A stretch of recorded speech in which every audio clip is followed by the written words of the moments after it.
want to tell you something about Girard that embarrassed his academic colleagues.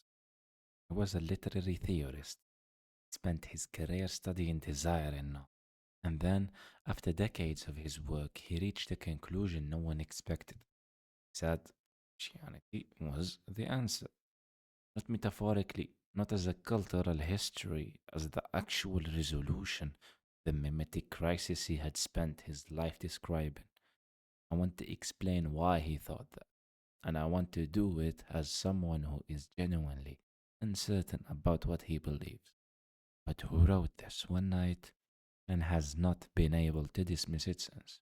He has risen, but, and will I rise?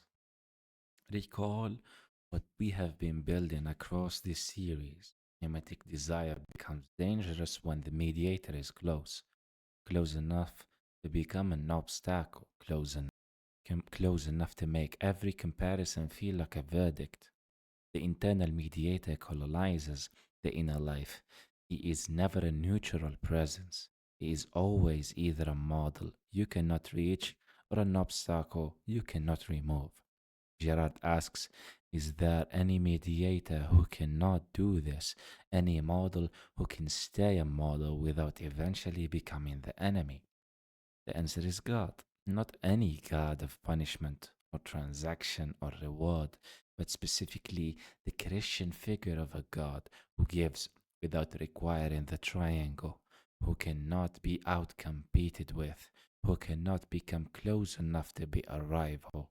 If you orient desire toward the infinite, the mediation stays permanently external. No rivalry, no crystallization of a false object, no empty moment at the end of the pursuit when the branch turns out to be just a branch.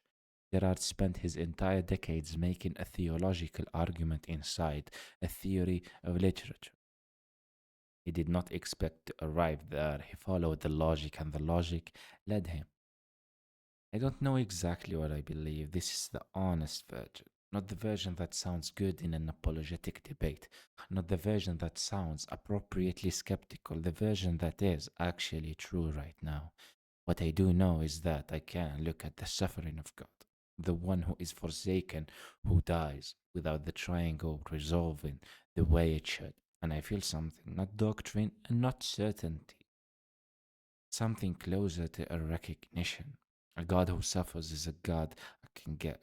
God who absorbs violence without returning it, who refuses to run the scapegoat mechanism even when the mechanism is being run on him. That is not nothing to me. And I wonder sometimes whether what I am calling uncertainty is actually its own version of resentment, whether I am holding back from faith the way I hold back from other full attempts because committing fully risks a verdict I cannot appeal, or whether this is something more honest, the slow arrival of something that cannot be rushed. I genuinely don't know which one it is, but I know the question is real.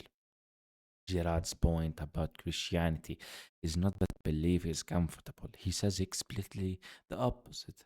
The Gospels are the first texts in human history to take the side of the scapegoat rather than the community. Every founding myth of every culture before them validates and the sacrifice. The scapegoat deserved it. Order was resolved. The community survives. The Gospels do the opposite. Unprecedented. They say, look at what you did. Look at who you killed. See the innocence of the one you expelled.